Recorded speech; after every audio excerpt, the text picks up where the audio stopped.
series. And so the rest of that is going to be done with the old mic. And maybe a couple more depending on when I get everything fully set up. But consider this a sneak preview. And more importantly,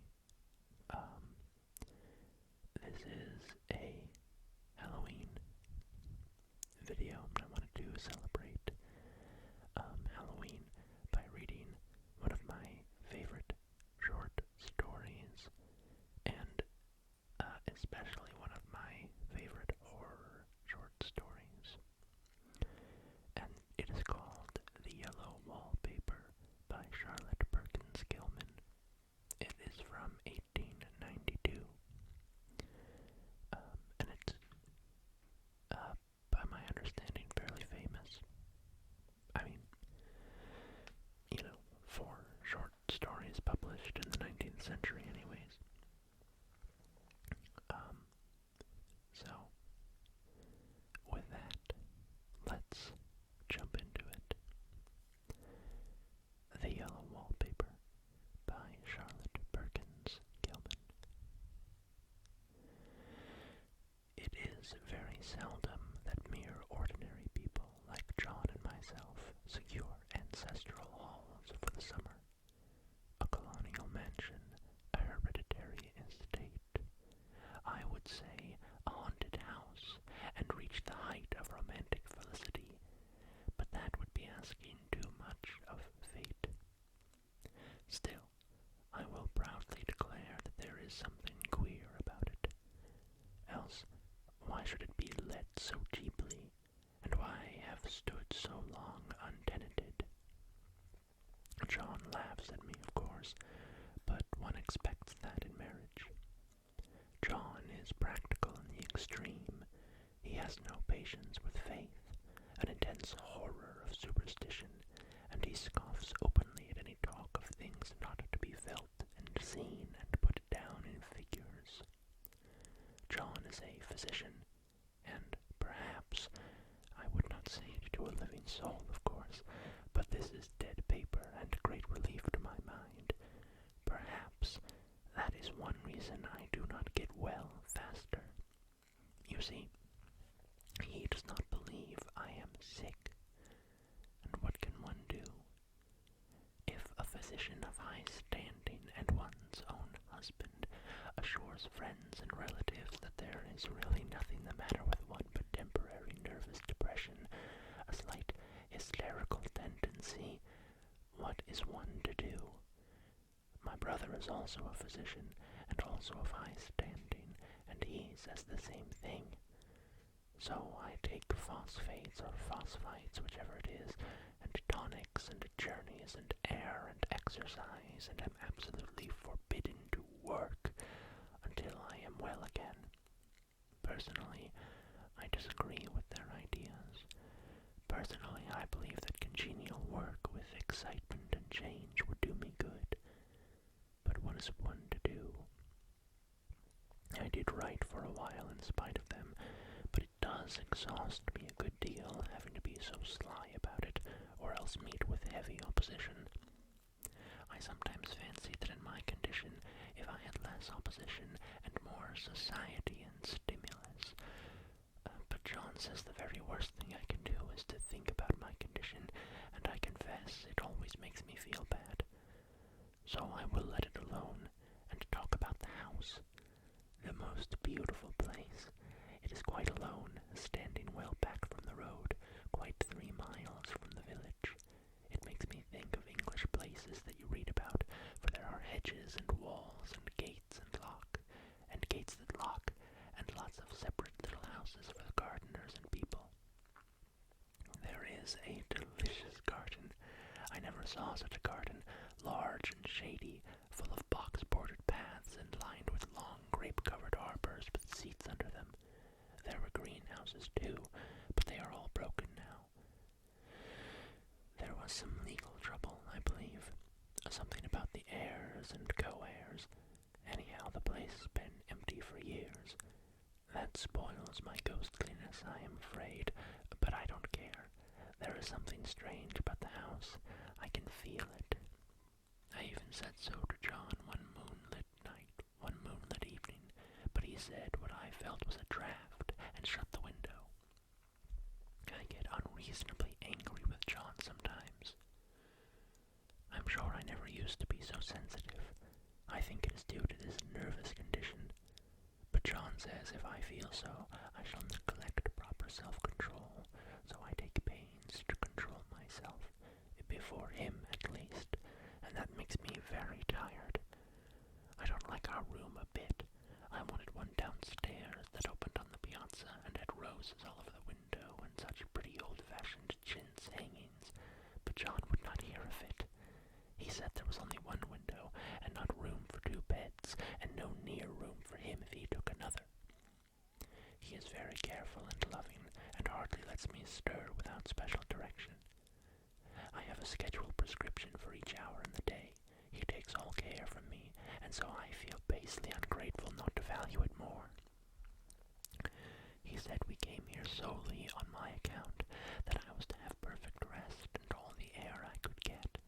Your exercise depends on your strength, my dear, said he, and your food somewhat on your appetite, but air you can absorb all the time. So we took the nursery at the top of the house.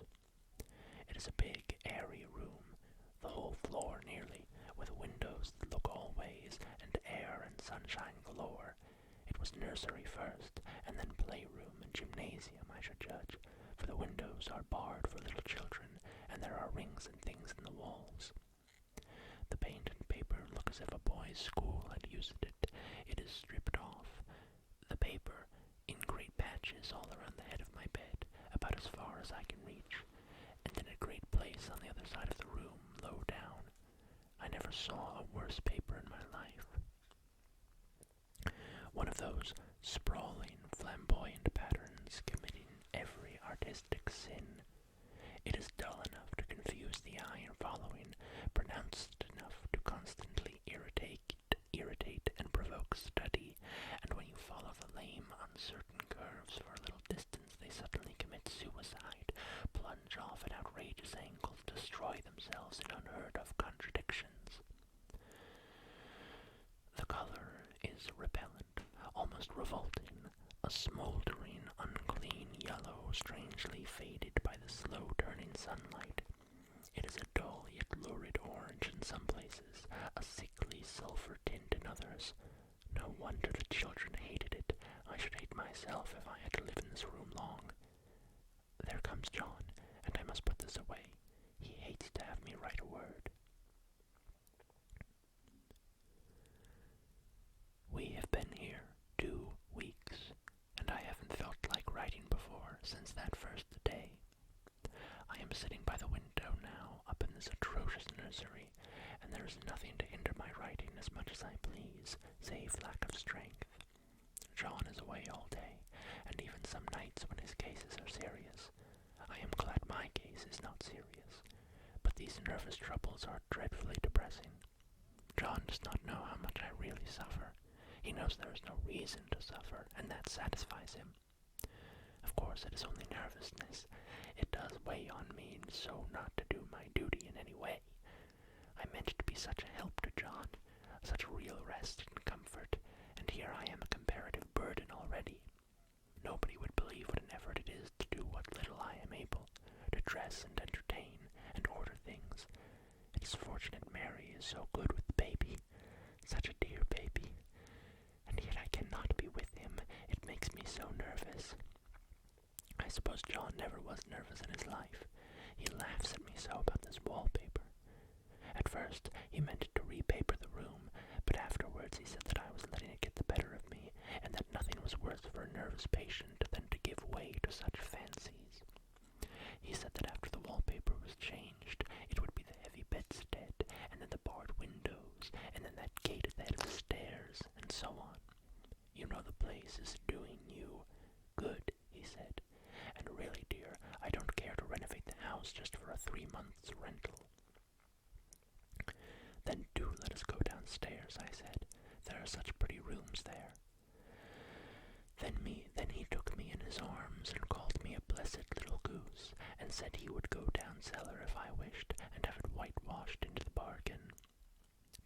right enough about the beds and windows and things. It is an airy and comfortable room as anyone need wish, and of course I would not be so silly as to make him uncomfortable just for a whim. I'm really getting quite fond of the big room, all but that horrid paper. Out of one window I can see the garden, those mysterious, deep-shaded arbors, the riotous, old-fashioned flowers and bushes and gnarly trees. Out of another I get a lovely view of the bay and a little private wharf belonging to the estate. There is a beautiful shaded lane that runs down there from the house. I always fancy I see people walking in these numerous paths and arbors, but John has cautioned me not to give way to fancy in the least. He says that with my imaginative power and habit of story-making, a nervous weakness like mine is sure to lead to all manner of excited fancies, and that I ought to use my will and good sense to check the tendency. So I try. I think sometimes that if I were only well enough to write a little, it would relieve the press of ideas and rest me, but I find I get pretty tired when I try.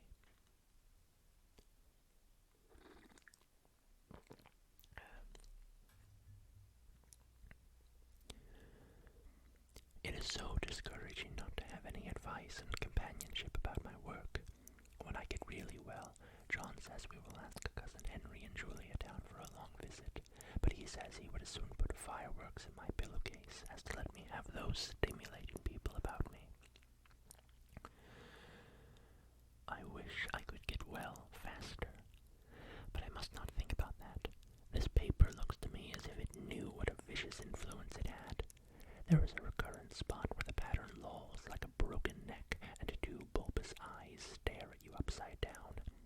I get positively angry with the impertinence of it, and the everlastingness. Up and down and sideways they crawl, and those absurd, unblinking eyes are everywhere. There is one place where two breaths didn't match, and the eyes go all up and down the line, one a little higher than the other. I never saw so much expression in an inanimate thing before, and we all know how much expression they have. I used to lie awake as a child and get more entertainment and terror out of blank walls and plain furniture than most children could find in a toy store. I remember what a kindly wink the knobs of our big old bureau used to have, and there was one chair that always seemed like a strong friend. I used to feel that if any of the other things looked too fierce, I could always hop into that chair and be safe. The furniture in this room is no worse than inharmonious, however, for we had to bring it all from downstairs. I suppose when this was used as a playroom they had to take the nursery things out, and no wonder. I never saw such ravages as the children have made here. The wallpaper, as I said before, is torn off in spots, and it sticketh closer than a brother. They must have had perseverance as well as hatred. Then the floor is scratched and gouged and splintered. The plaster itself is dug out here and there, and this great heavy bed, which is all we found in the room, looks as if it had been through the wars. But I don't mind it a bit. Only the paper. There comes John's sister. Such a dear girl as she is, and so careful of me. I must not let her find me writing. She is a perfect and enthusiastic housekeeper, and hopes for no better profession. I verily believe she thinks it is the writing which made me sick, but I can write when she is out, and see her a long way off from these windows. There is one that commands the road, a lovely shaded winding road, and one that just looks off over the country, a lovely country too, full of great elms and velvet meadows. This wallpaper has a kind of sub-pattern in a different shade, a particularly irritating one, for you can only see it in certain lights, and not clearly then. But in the places where it isn't faded, and where the sun is just so, I can see a strange, provoking, formless sort of figure that seems to skulk about behind that silly and conspicuous front designs. There's a sister on the stairs.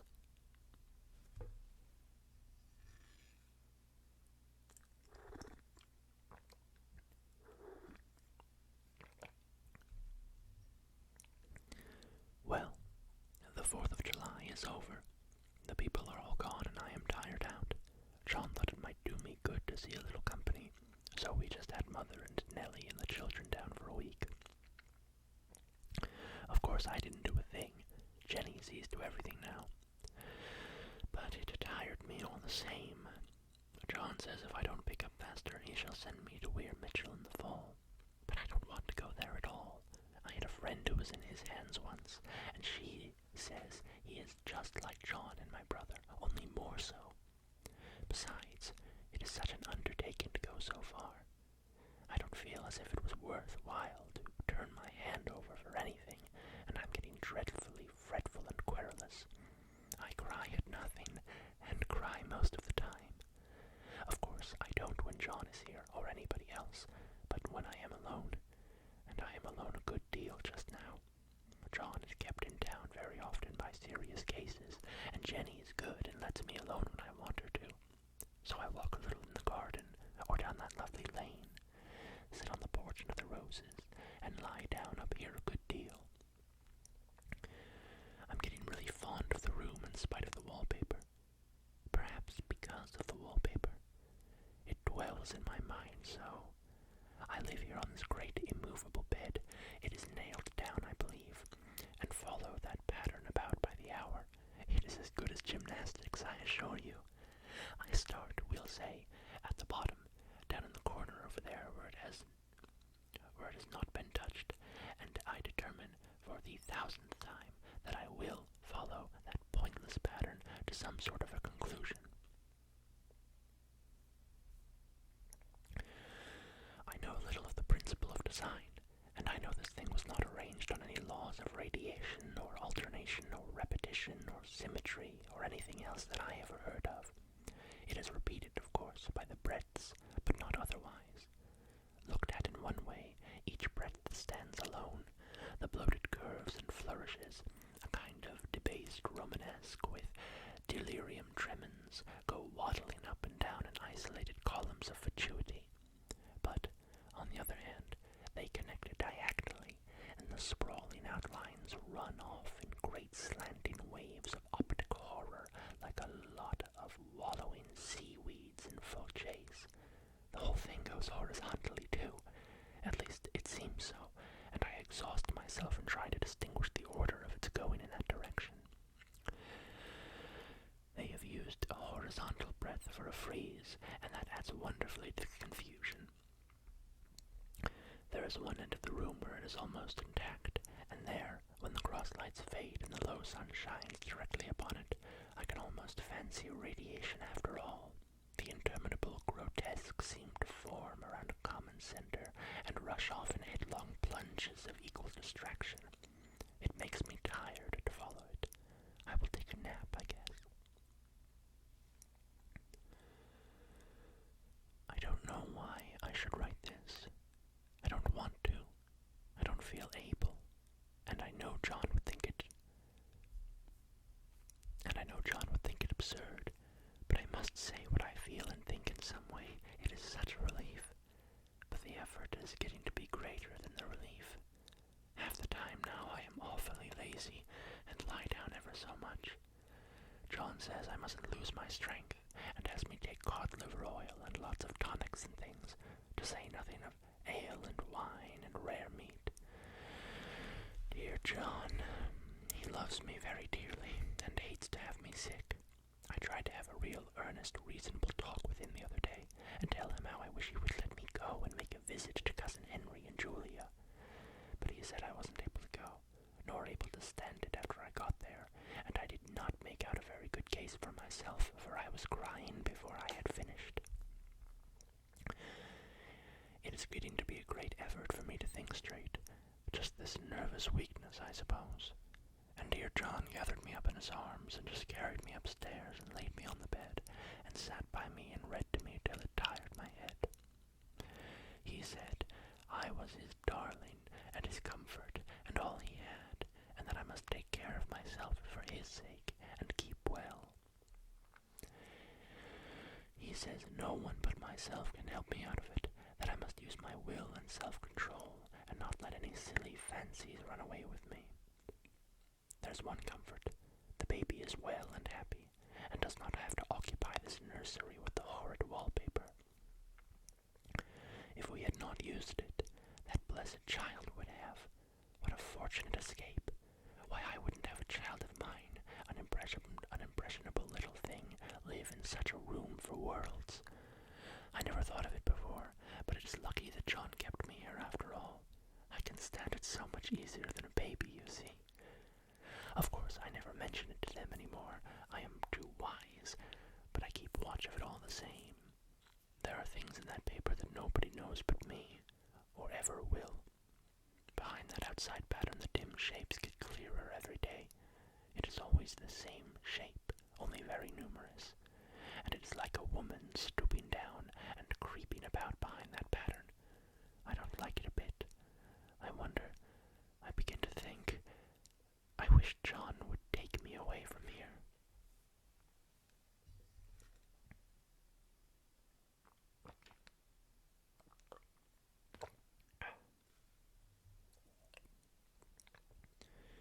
It is so hard to talk with John about my case, because he is so wise and because he loves me so.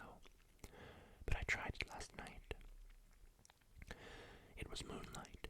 The moon shines in all around just as the sun does. I hate to see it sometimes. It creeps so slowly and always comes in by one window or another. John was asleep, and I hated to waken him, so I kept still and watched the moonlight on that undulating wallpaper till I felt creepy. The faint figure seemed to shake the pattern, just as if she wanted to get out. I got up softly and went to feel and see if the paper did move, and when I came back, John was awake. "What is it, little girl?" he said. "Don't go walking about like that. You'll get cold." I thought it was a good time to talk, so I told him that I really was not gaining here, and that I wished he would take me away. "Why, darling," said he, "our lease will be up in 3 weeks, and I can't see how to leave before then. The repairs are not done at home, and I cannot possibly leave town just now. Of course, if you were in any danger, I could and would, but you really are better, dear, whether you can see it or not. I am a doctor, dear, and I know. You are gaining flesh and color, your appetite is better. I feel really much easier about you." "I don't weigh a bit more," said I, "nor as much, and my appetite may be better in the evening when you are here, but it is worse in the morning when you are away." "Bless her little heart," said he with a big hug. "She shall be as sick as she pleases. But now let's improve the shining hours by going to sleep and talk about it in the morning." "And you won't go away?" I asked gloomily. "Why, how can I, dear? It is only 3 weeks more, and then we will take a nice little trip of a few days while Jenny is getting the house ready. Really, dear, you are better." "Better in body, perhaps," I began, and stopped short, for he sat up straight and looked at me with such a stern, reproachful look that I could not say another word. "My darling," said he, "I beg of you, for my sake and for our child's sake, as well as for your own, that you will never for one instant let that idea enter your mind.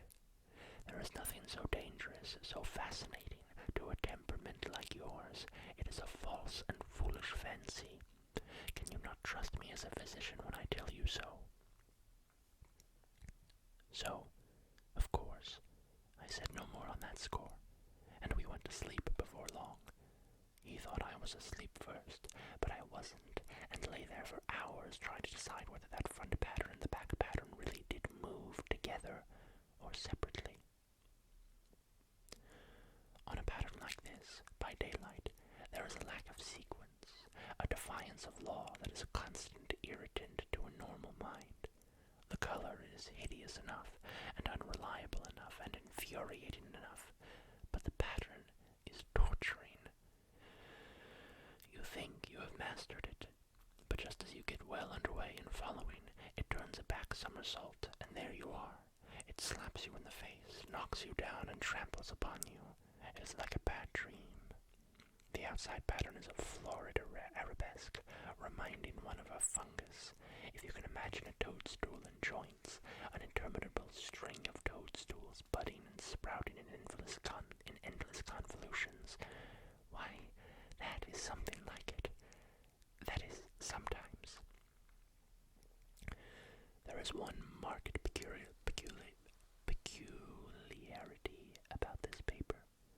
thing nobody seems to notice but myself, and that is that it changes as the light changes. When the sun shoots in through the east window, I always watch for that first long straight ray. It changes so quickly that I can never quite believe it. That is why I watch it always. By moonlight, the moon shines in all night when there is a moon. I wouldn't know if it was the same paper. At night, in any kind of light, in twilight, candlelight, lamplight, and worst of all by moonlight, it becomes bars. The outside pattern, I mean, and the woman behind it is as plain as can be.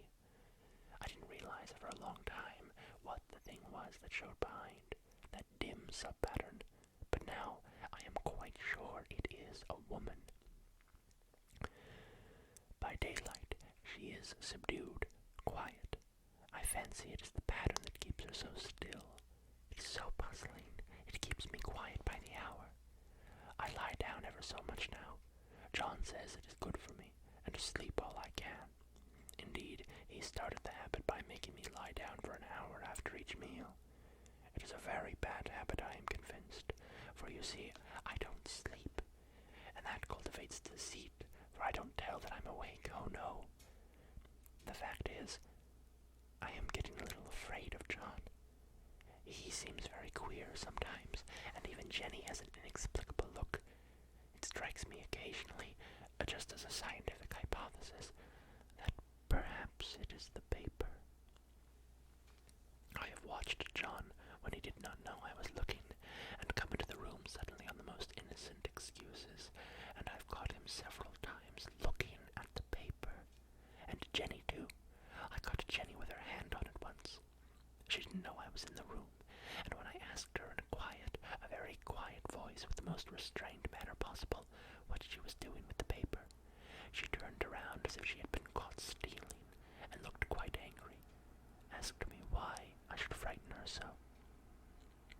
Then she said that the paper stained everything it touched, that she had found yellow smooches on all my clothes and John's, and she wished we would be more careful. Did not that sound innocent? But I know she was studying that pattern, and I am determined that nobody shall find it out but myself.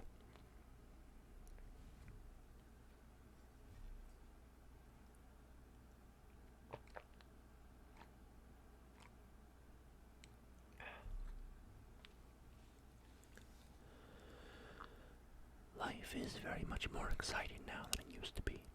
You see, I have something more to expect, to look forward to watch. I really do eat better and am more quiet than I was. John is so pleased to see me improve. He laughed a little the other day, and said I seemed to be flourishing in spite of my wallpaper. I turned it off with a laugh. I had no intention of telling him it was because of the wallpaper. He would make fun of me. He might even want to take me away. I don't want to leave now until I have found it out. There is a week more, and I think that will be enough. I'm feeling ever so much better. I don't sleep much at night, for it is so interesting to watch developments, but I sleep a good deal in the daytime. In the daytime it is tiresome and perplexing. There are always new shoots on the fungus, and new shades of yellow all over it. I cannot keep count of them, though I have tried conscientiously. It is the strangest yellow, that wallpaper. It makes me think of all the yellow things I ever saw. Not beautiful ones like buttercups, but old, foul, bad yellow things. But there is something else about the paper. The smell. I noticed it the moment we came into the room, but with so much air and sun it was not bad.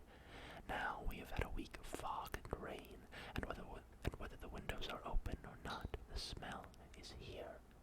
It creeps all over the house. I find it hovering in the dining room, skulking in the parlor, hiding in the hall, lying in wait for me on the stairs. It gets into my hair. Even when I go to ride, if I turn my head suddenly and surprise it, there is that smell. Such a peculiar odor, too. I have spent hours in trying to analyze it, to find what it smelled like. It is not bad at first, and very gentle, but quite the subtlest, most enduring odor I ever met. In this damp weather it is awful. I wake up in the night and find it hanging over me. It used to disturb me at first. I thought seriously of burning the house to reach the the smell, but now I am used to it. The only thing I can think of that it is like is the color of the paper, a yellow smell. There is a very funny mark on this wall, low down near the mopboard, a streak that runs around the room. It goes behind every piece of furniture, except the bed, a long, straight, even smooch, as if it had been rubbed over and over. I wonder how it was done, and who did it, and what they did it for. Round and round and round, round and round and round. It makes me dizzy.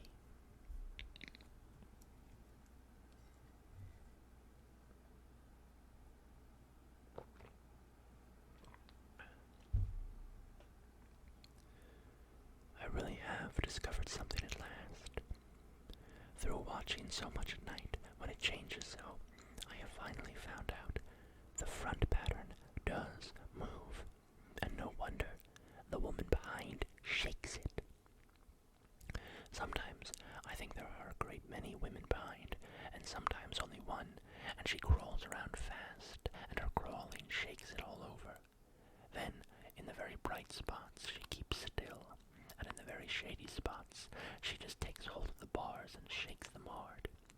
And she is all the time trying to climb through, but nobody could climb through that pattern. It strangles so. I think that is why it has so many heads. They get through, and then the pattern strangles them off and turns them upside down and makes their eyes white. If those heads were covered or taken off, it would not be half so bad. I think that woman gets out in the daytime, and I'll tell you why, privately. I've seen her. I can see her out of every one of my windows. It is the same woman, I know, for she is always creeping, and most women do not creep by daylight. I see her in that long shaded lane, creeping up and down. I see her in those dark grape arbors, creeping all around the garden. I see her on that long road under the trees, creeping along, and when a carriage comes, she hides under the blackberry vines. I don't blame her a bit. It must be very humiliating to be caught creeping by daylight. I always lock the door when I creep by daylight. I can't do it at night, for I know John would suspect something at once. And John is so queer now that I don't want to irritate him. I wish he would take another room. Besides, I don't want anybody to get that woman out at night but myself. I often wonder if I could see her out of all the windows at once. But, turn as fast as I can only see out of one at a time. And though I always see her, she may be able to creep faster than I can turn. I have watched her sometimes, away off in the open country, creeping as fast as a cloud shadow in a high wind. If only that top pattern could be gotten off from the under one. I mean to try it, little by little. I have found out another funny thing, but I shan't tell it this time. It does not do to trust people too much. There are only 2 more days to get this paper off, and I believe John is beginning to notice. I don't like the look in his eyes. And I heard him ask Jenny a lot of professional questions about me. She had a very good report to give. She said I slept a good deal in the daytime. John knows I don't sleep very well at night, for all I'm so quiet.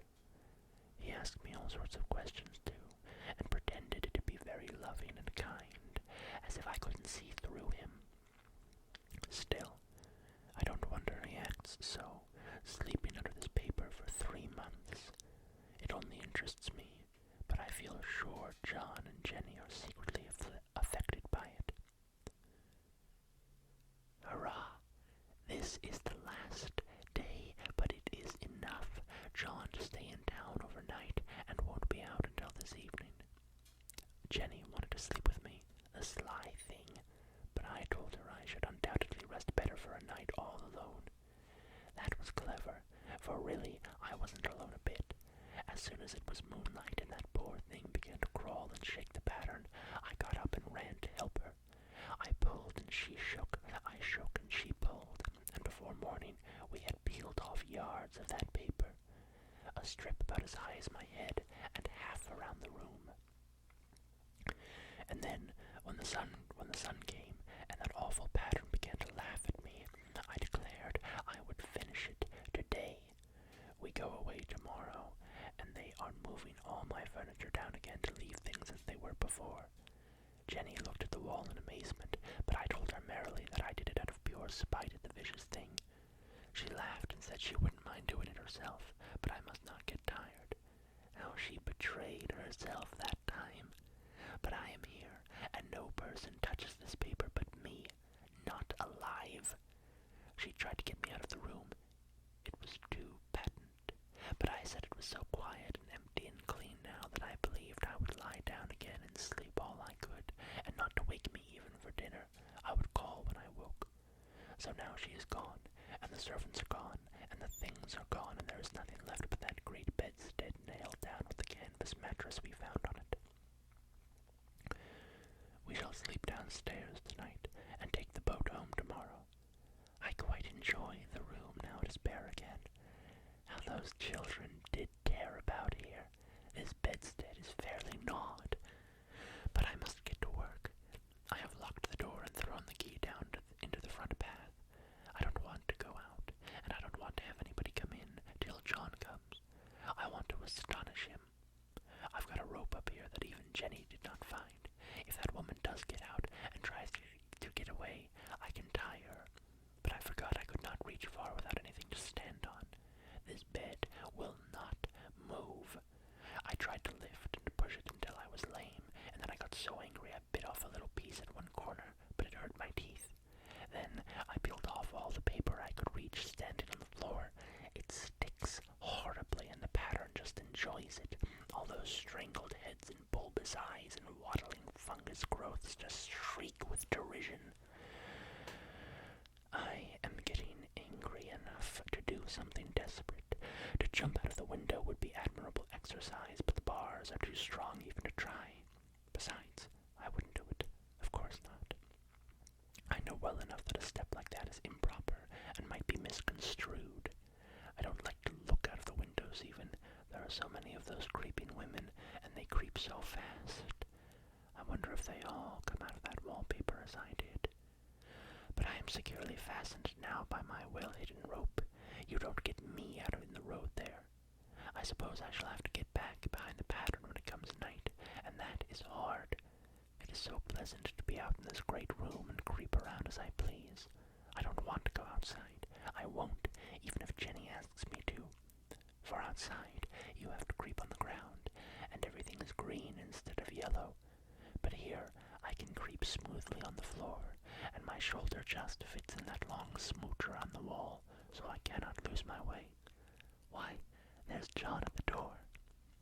It is no use, young man, you can't open it. How he does call and pound. Now he's crying for an axe. It would be a shame to break down that beautiful door.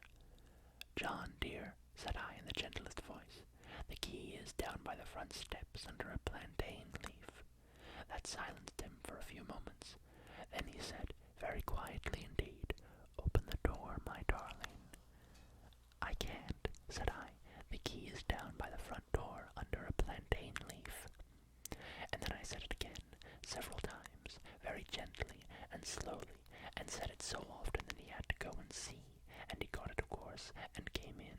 He stopped short by the door. What is the matter? He cried. For God's sake, what are you doing? I kept on creeping just the same, but I looked at him over my shoulder. I've got out at last, said I, in spite of you and Jane, and I've pulled off most of the paper, so you can't put me back. Now why should that man have fainted? But he did, and right across my path by the wall, so that I had to creep over him every time.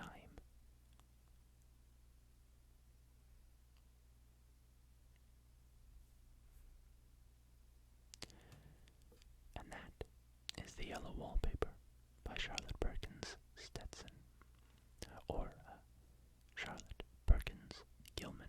I was reading the original publication, and at the time her married name was Stetson, so